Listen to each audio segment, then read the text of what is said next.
Hi folks, Mark here, Views from Mark, and in today's video we're going to be taking a look at this, the No Time to Die Special Edition from Amiga.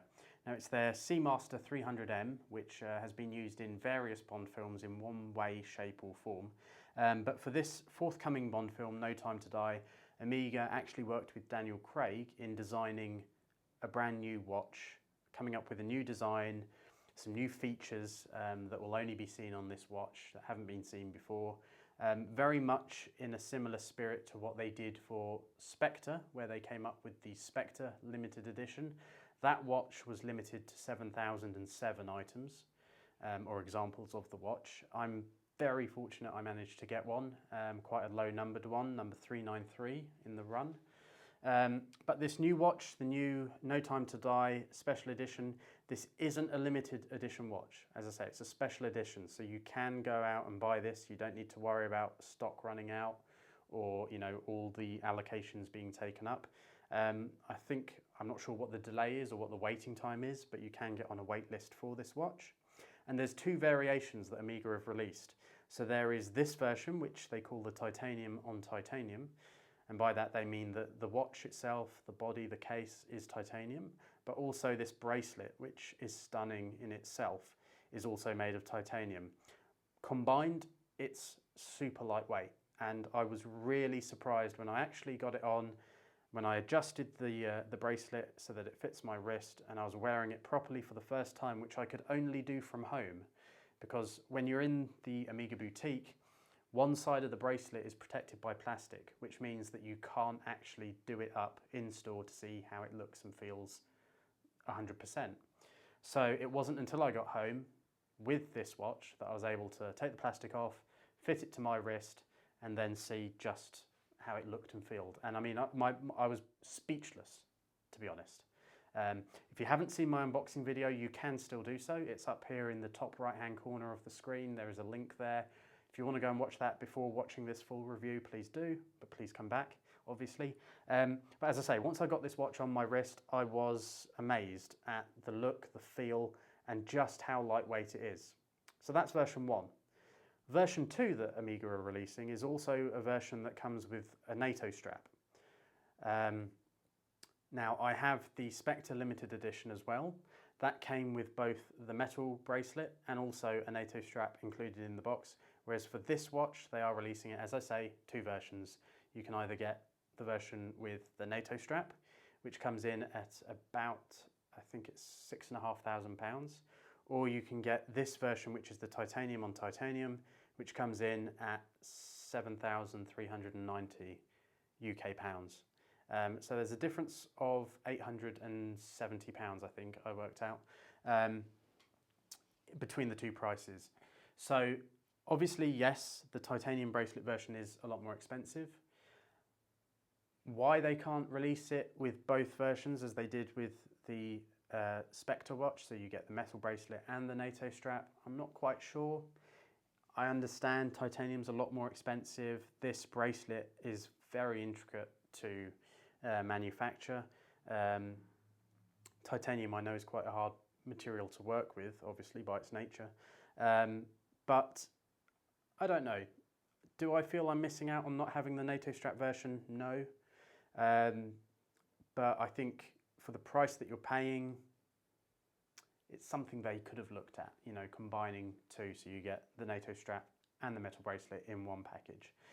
But having said that, as I say, when thinking about which version of this watch to go for, David Zaritsky at the Bond Experience, that's another YouTube channel, he was sent both examples by Amiga to trial out, to have a look at, and he said something which I agree completely with. He said in his review of the watches, you know, seeing which one would he go for if it came to it, he said he'd go for the metal bracelet. And I completely agree, and the reason being that in the film we know, and we've seen in the trailer, we've seen in some of the promotional material, Bond wears the watch with the metal bracelet.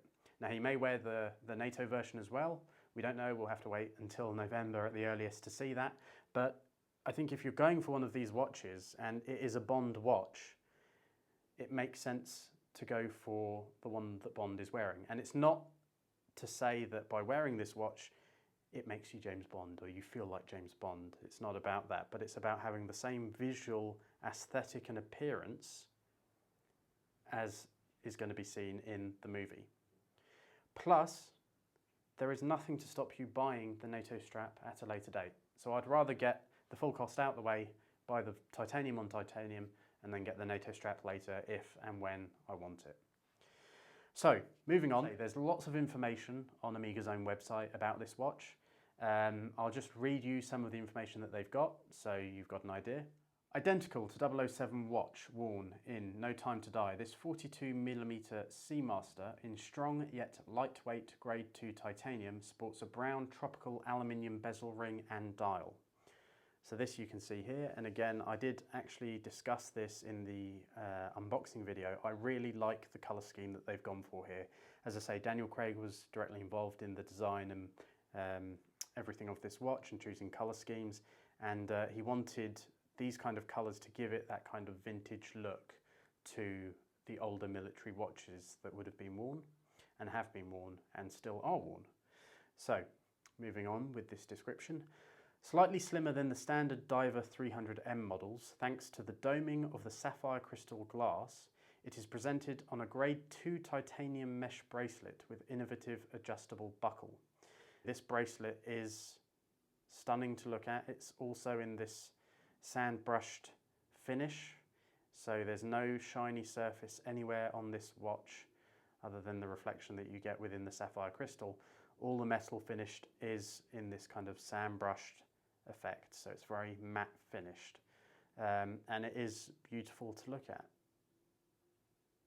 As you can see, it fits lovely on the wrist. I have got this adjusted to fit my wrist. I do have quite narrow wrists, admittedly, but that's not a barrier to this watch, as you can see. The 007 Edition Diver is powered by Omega's coaxial master chronometer 8806, which has achieved the industry's highest standards of precision, chronometric performance, and of course, magnetic resistance.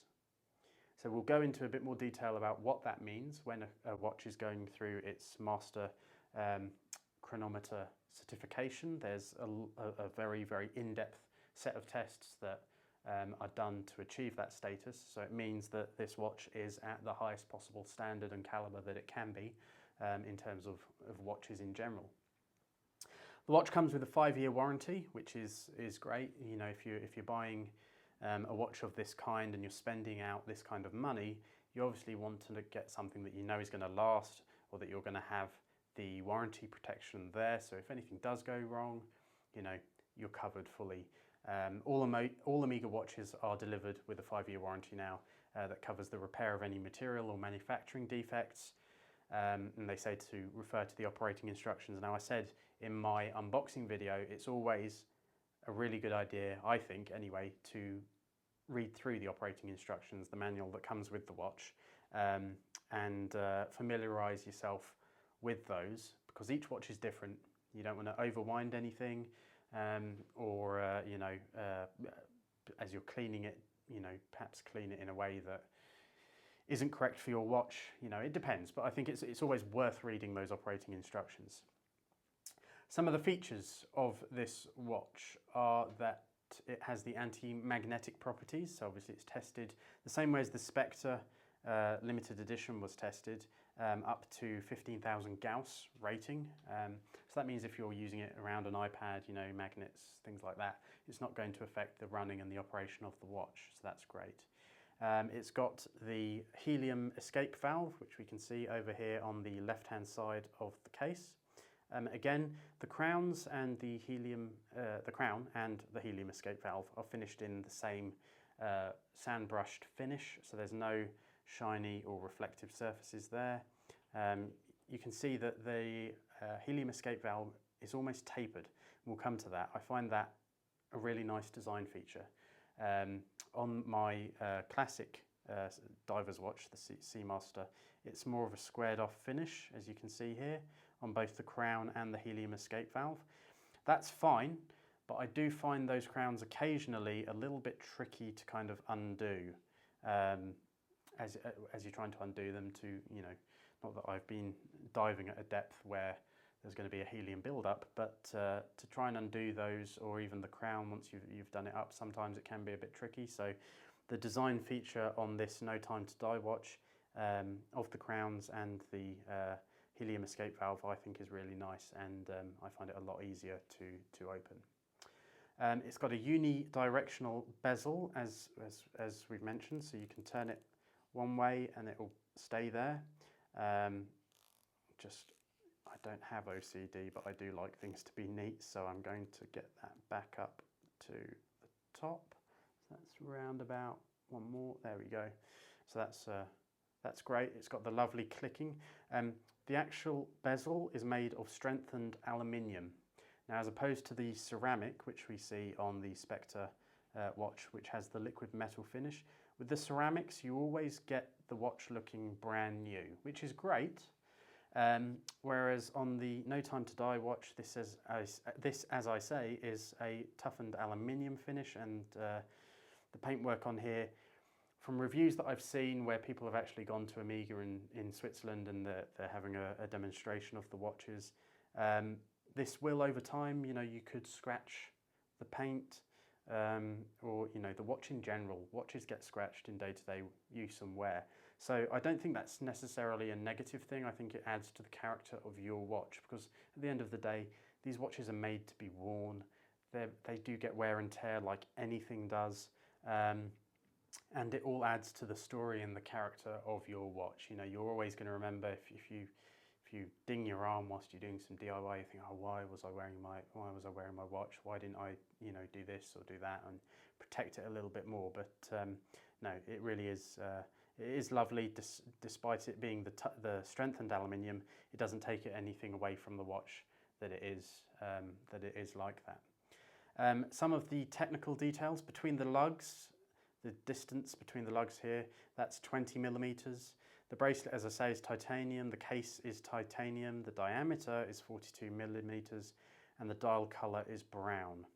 So they mentioned a little bit earlier on that the buckle has an innovative adjustment piece to it. So what I'll do now is I'll just undo this. So you push in, it opens up. And you can see I've actually left some of the plastic on here. And to be honest, I'll probably just leave it on there until it comes off naturally through daily use and wear, to be honest. But this is the watch. So this is adjusted to my size. Obviously, I'm on the second from smallest setting. I could go to the smallest setting, but it would be a bit snugger on my wrist than I particularly like to wear a watch. As you can see, on or off the wrist, it is beautiful. I think so anyway. I think they've really knocked it out of the park with this watch. The design details, the colouring, the tone. I love the satin finish of it, this sand brushed titanium look. There's as I say, no reflective areas on here, and I think it is pretty beautiful to look at. As I mentioned earlier, it's super lightweight. I was really shocked at the weight of it. We will weigh this and compare it to the other two watches, the standard professional diver's watch Seamaster here and the Spectre limited edition. We'll do that shortly. The buckle is adjustable, obviously, because I'm not wearing it, so that unclips like this. And then we see on the inside here, there is, on this side rather, there is this Omega labelled kind of catch. What we do is we pop this up. This pops up, super easy. You can move it, adjust it, and then the buckle goes back again. It's really that easy. Takes seconds, if that, to adjust the size of your watch.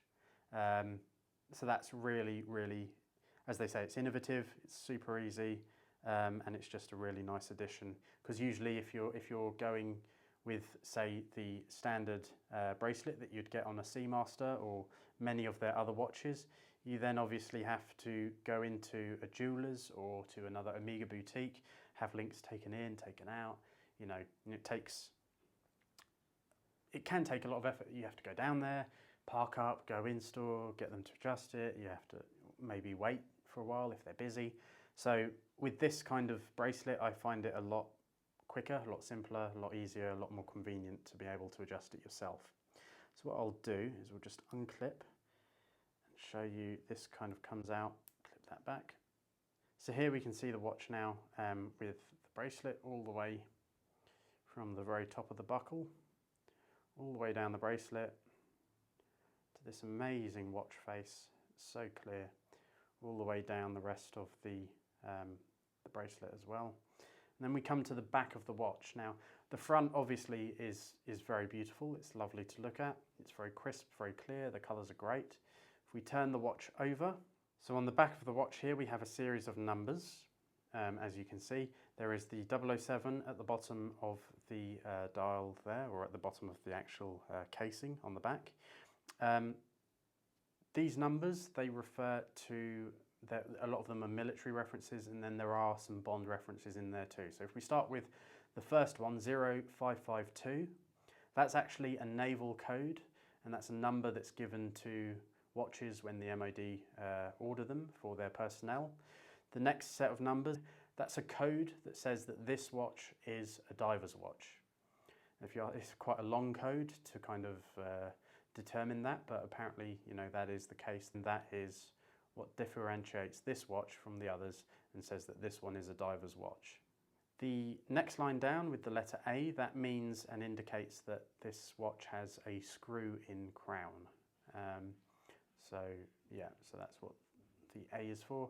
007, I'll give you 10 points if you can guess what that is.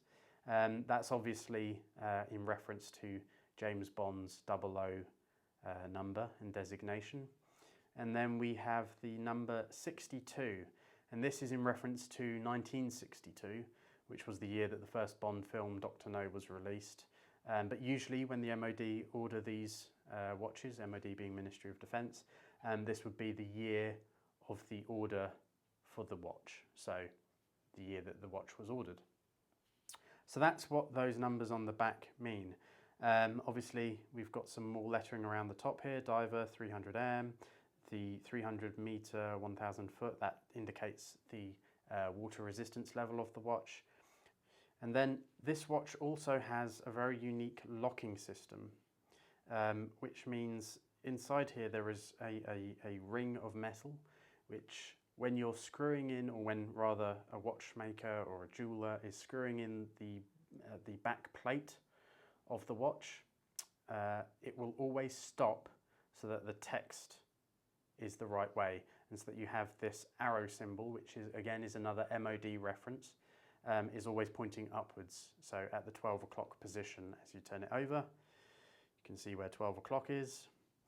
You look at the back of the watch, the arrow is facing upwards in the 12 o'clock position. So that's a new, quite innovative way to secure the back of the watch and make sure that all the text is always lined up in the right direction. Something which not all of their watches have, to be honest. I mean, you can look at the back of one of your watches if you've got an Omega, and you'll probably notice that the text can be off to the side, or you know, it's not lined up like it is on this watch. So that's really nice. I'm very impressed with that. So to look at this side by side against the Spectre and also the other Diver 300M Diver Professional watch, you can see here size-wise there's not that much of a difference, to be honest. If we look at the Spectre watch, you can see here the Spectre watch doesn't have the helium escape valve. This is a Seamaster 300 as well, but that is one of the key differences on this watch. It doesn't have an escape valve for helium, whereas the No Time to Die watch does, and so does the Diver's Professional watch. So what we'll do is we'll just have a quick look at the back of the Spectre watch, because there is also another feature which is different to the No Time to Die watch, or the No Time to Die watch has a feature that is different to the Spectre watch, depending which way you want to look at it. So I'll take off the NATO strap, put that to one side. So you'll notice on the back of the Spectre watch, you actually have another insert, which sapphire insert, which means that you can see into the back of the watch. You can see the inner workings of the watch. You can see the spring bars going around. You can see the automatic movement as that winds round, which is again very different, obviously, as we've just seen, to the back of the No Time to Die watch. But again, I think by not being able to see the inner workings of the No Time to Die watch, that doesn't take anything away from it at all. It's nice having these references on the back of the watch and the designations, and then understanding what they mean is quite nice. But it is quite hypnotic actually looking at times at the back of the inner workings of a watch like this Spectre Limited Edition. Size-wise, you can see that there's no difference really comparing the Diver's Professional watch, the Spectre Limited Edition and the No Time to Die. But one thing, as I've mentioned a couple of times now, and you'll probably guess what I'm going to say, the thing that I noticed was the weight. The weight difference was quite remarkable. So for the next part of this review, I'm going to look at the weight differences between the three watches. So starting with the Diver's Professional watch, we'll see what this weighs. I've got the scales here, so we'll place that down. And that is giving us a reading of 154 grams. So that's not too bad. It's what you'd expect from a stainless steel bodied watch with the metal bracelet. So 154 grams, remember that. Next up, we've got the Spectre Limited Edition. Now this has the NATO strap attached to it, as you can see. So there is going to be a bit of a weight difference in terms of not having a metal bracelet on it, but we'll see what this weighs and what the difference will be between this and the No Time to Die watch as it is. I wear this watch every other day, so it's not something that I just keep in the box. You know, these watches are made to be worn, so I make sure I get wear and tear out of it. So let's see, I generally wear it with the NATO strap. So that watch is 99 grams. Now that does surprise me, I'll be honest, because it does feel a chunkier watch. And maybe that's the difference. If I look, for example, before we come to the No Time to Die watch, if I look at the width of the two watches, you can see that, okay, in terms of the cases, there's not that much difference, but the fact that it's got the NATO strap on it makes it that bit chunkier to wear. So it stands up on your wrist a bit more than the standard diver's watch would do on the metal bracelet, just because you've got the NATO strap. So that is interesting. So 99 grams. So we've got 154 grams for the diver's watch, 99 grams for the Spectre Limited Edition. We'll just double check that. Yep, 99 grams. Okay, that's great. And then, as I say, the thing that really struck me was how light the No Time to Die watch is, being that it is titanium on titanium. So what we'll do is we'll just place that down as well. See what that gives us. Okay, so that's 96 grams. So that is the lightest of the three. It's lighter even than the Spectre watch, and that's on a NATO strap, so that's fabric. So that shows you just how light this watch is, because this is a metal bracelet on the No Time to Die watch. This is a NATO strap on the Spectre watch, and yet the No Time to Die watch is still the lightest of the three. So it's actually saying now 95 grams. So it's hovering around the 95, 96 gram mark. So it's a full 4 or 5 grams lighter than the Spectre Limited Edition. So that's, I'm just digesting now. You can see I'm digesting the information that I've just seen, because I've not weighed these previous to doing this video. That's really incredible. So yeah, it's not just a psychological effect. I hadn't tested those weights to see what the difference would be before doing this video, so I was quite surprised, I think, as you can tell, just to see how much lighter that No Time to Die titanium on titanium is, and especially given that this watch is on the metal bracelet as well. So this is titanium on titanium. It's a metal bracelet, it's a metal body and case that it's got. Compared to the Spectre Limited Edition, which is on the NATO strap, What the weight of this No Time to Die watch would be if it too was on a NATO strap, I'm not sure. I imagine there must be a bit of a difference. Would it be lighter? I can't imagine how it could be much lighter. It might be a fraction lighter, but I mean, it just goes to show how lightweight this titanium material is. I mean, you can see here the detail within the actual metal bracelet and how it's been constructed between the links there as it goes all the way down from one side to the next. The detail and the design and the attention to detail is just second to none, and that clearly has had a direct impact on the weight of this watch. It is really light, and I'm sure that would have been a design consideration. In fact, I think it was, given some of the text that's on Amiga's website about this watch and the direct impact and influence that Daniel Craig had over the design. To quote Daniel Craig himself from the Amiga website, you know, he says it's an incredibly comfortable watch to wear. And you can imagine that with the rigors of filming and the action sequences that they would be involved in, you need something, clothing and watches, that would be incredibly comfortable and durable to wear. And he went on to say, "We decided that a lightweight watch would be key for a military man like 007. And I think that's probably spot on. Again, you know, not just a military man, but if you're an actor in those kind of high octane action sequences that you have to get involved in, lightweight, durable, well made is all key. And this is all of those things. It ticks every box. And it is just a stunningly beautiful watch to look at, to wear, to own. I feel very privileged. As I said in my unboxing video, I don't take this for granted. I realise fully how fortunate I am to be able to get this kind of watch, or any of these watches. They are all stunning, but you know, like everything, if you work hard and save hard, there's nothing to stop you being able to get these fantastic timepieces. And it really does make a fantastic addition to my collection. I'm really, really pleased with it. One thing I would say as well, you can probably see there is a bit of a difference between the No Time to Die watch and the Spectre watch, even the Diver Professional watch, in the sense of the reflective qualities of the sapphire crystal.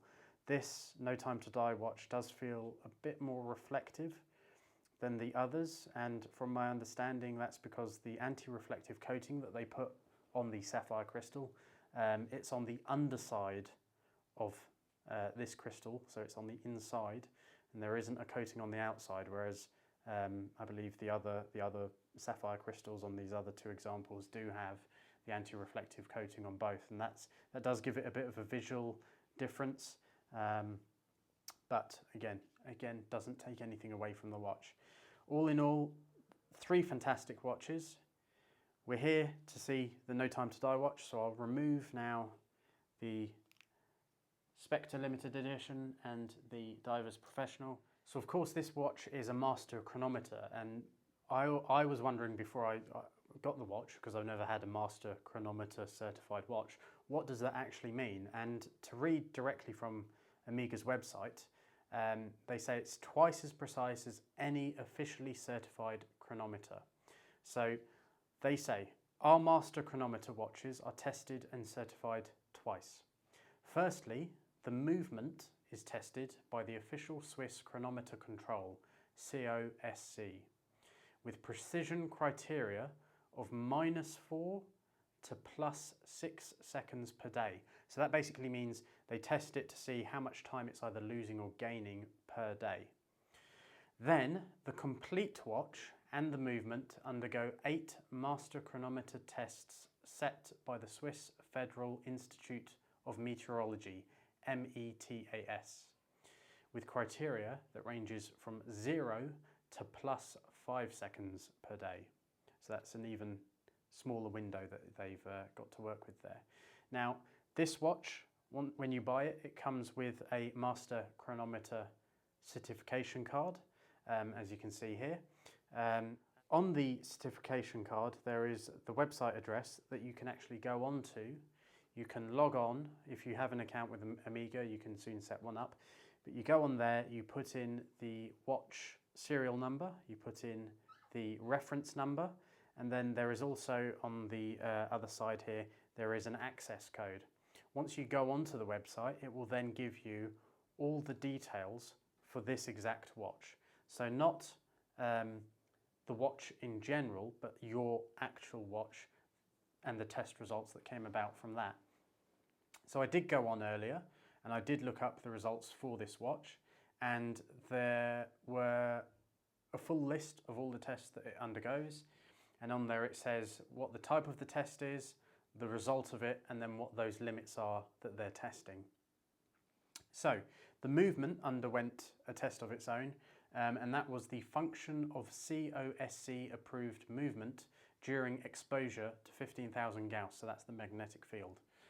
It passed that, obviously, and the test limits were 15,000 Gauss. Once the movement is then put into the case of the watch, it's all actually put together. The function of the watch is function of watch duration during exposure to 15,000 Gauss magnetic field. So it undergoes the same test, but once it's all assembled, again, as you know, it's passed, and the test limits once again were 15,000 Gauss. They then look at deviation of daily chronometric precision after exposure to 15,000 Gauss. So what the daily wear would be, and then the daily precision of the watch after it's been exposed to those 15,000 limits. And for this watch, it was 1.4 seconds per day, the variation that it was running at. And the test limits that they test to are anywhere between 0 and 5 seconds per day. So it's well within that limit, and it's quite low down. So I'm impressed with that, and I'm pleased, obviously. They then test the average daily chronometric precision of the watch, so everyday wear. So regardless, and not taking into account any magnetic fields, so just the average daily wear and tear of the watch, how much time is either lost or gained by the watch. And the result of this was 3 seconds per day. So that's very middle field, because the test limits are anywhere between 0 and 6 seconds per day. So it's slap bang in the middle of where you would expect it. Now, I've had this watch a week. I started wearing it 6 days ago because I got it in London on the Saturday. I did the unboxing video on the Sunday and started wearing the watch, and I've worn it every day since. Today is Saturday, 21st of March. And throughout the course of this week, I came to look at it before I started recording this video and comparing what time had been lost or gained with the time that's on my phone. And it was only a case of about 4.5, maybe 5 seconds throughout the course of a week, which would suggest it's actually, at the minute, it's running to an average of about a second a day, which is fantastic. I'm really pleased with that. So whilst the official result here says 3 seconds, I'm actually finding it's even better, so that's great. The power reserve function was tested. That obviously has passed, and this is rated at a 55-hour power reserve. So even if you don't wear it for 2 days or so, it will still keep running. So when you come back to it, pop it on your wrist, it will still be running and good to go, so that's great. Deviation of chronometric precision in 6 positions. So I'm not entirely sure how that relates. So I think that's different positions of the watch. So they have it test it in different positions, and that was running at 5.6 seconds per day. So the deviation is 5.6 seconds a day. So that's higher. However, the test limits for that were anywhere between 0 and 14 seconds per day. So there's a bigger window there for the different positions, and this is below the average or below the middle of that range. So that's still very good, I assume. The next test, and there's only 2 more, so deviation of chronometric precision between 100% and 33% of power reserve. So that means as the watch is, if you're not wearing it for a few days, the power reserve will go down, and how much deviation is there then on the time that the watch is stating. And that came in at 1.4 seconds per day. And the test limits for that were anywhere between 0 and 10 seconds per day. So that's well below even the average, I think. Down a low figure, so it's really not losing or gaining a lot of time at all, so that's a great result. And then the final test is the water resistance test. They test that to 30 bar, which is 300 meters or 1,000 feet. I can't envisage any situation where I'm going to be diving that deep, to be honest. But it's good to know that if you did, for whatever reason, if I suddenly, took up diving in extreme conditions, the watch would be good to go and it would continue running. So yeah, that's what a Master Chronometer certificate entails. That's the tests that it undergoes, and it means that it meets that really, really high standard, and it's the highest standard that Omega do, and also with watchmaking in general. As they say, the official Swiss chronometer control, it undergoes their tests, and then it goes the master chronometer test set by the Swiss Federal Institute of Meteorology. So it doesn't get any better than that. We'll just focus on final thoughts for this stunning watch, the No Time to Die Special Edition.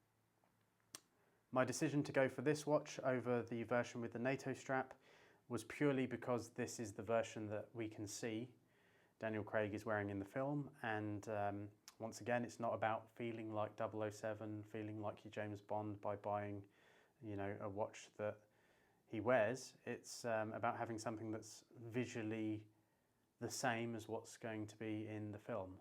Yes, I'm a Bond fan, but that's not, the main reason for buying a watch like this. It's the design, it's the look, it's the feel. It's nice to have something that's a bit different as well. I certainly experienced that and still experience that with the Spectre limited edition. I still get comments on it.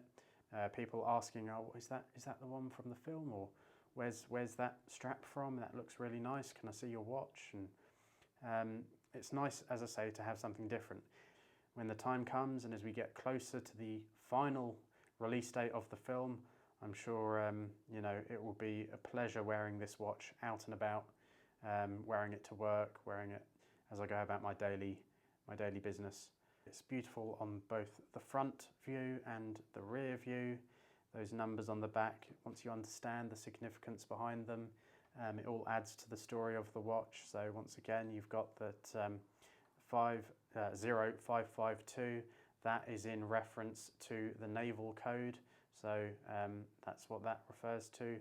9237697. That kind of denotes that this is a diver's watch. And then you've got the letter A, which indicates that there is a screw-in crown. 007, self-explanatory, it's Bond's designation as he is a 00. And then 62 is 1962 reference, the year that Dr. No was released, the first Bond film in the series. And again, that would usually be the year that the watch has been ordered. So we're now in 2020, so I imagine it would be 20. Stunning watch to look at. Really lightweight, feels great on the wrist. Super easy adjustable bracelet buckle here. Fully flexible for every kind of size of wrist. But no, I'm really pleased with this watch. Really overjoyed. You can see here that it just catches the light in every angle fantastically, and yeah, looks stunning. So that is the No Time to Die Special Edition watch, released from Omega for the forthcoming Bond film No Time to Die. One negative, not negative, but one of the cons about this watch, which I should mention, with the Diver's Professional watch, I've had this 6 years, okay?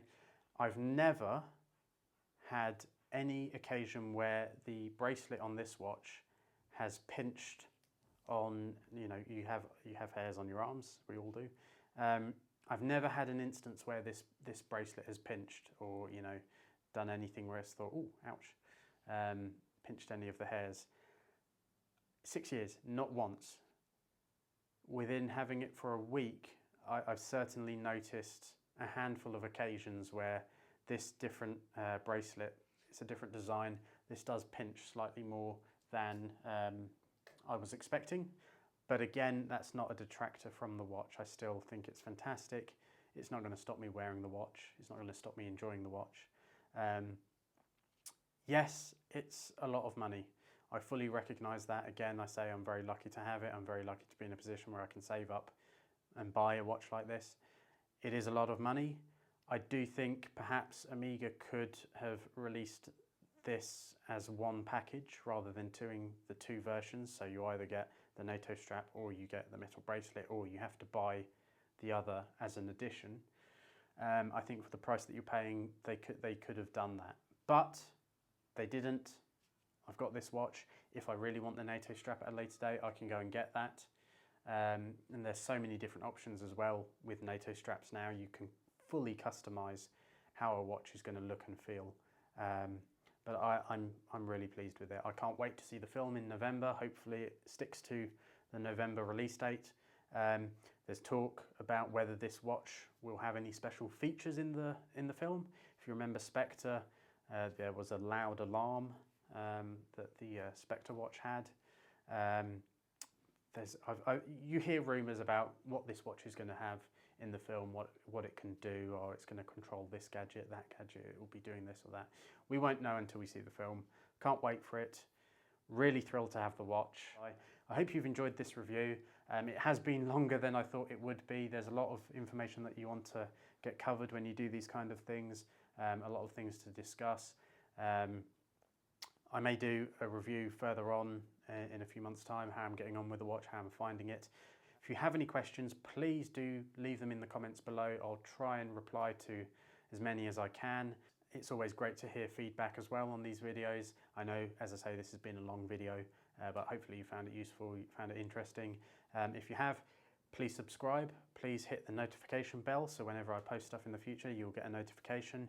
And if you're feeling really generous, give us a thumbs up. That would be really appreciated. But for now, until next time, I'll leave you with some views of the watch, some shots, and yeah, take care, stay healthy. Thanks very much.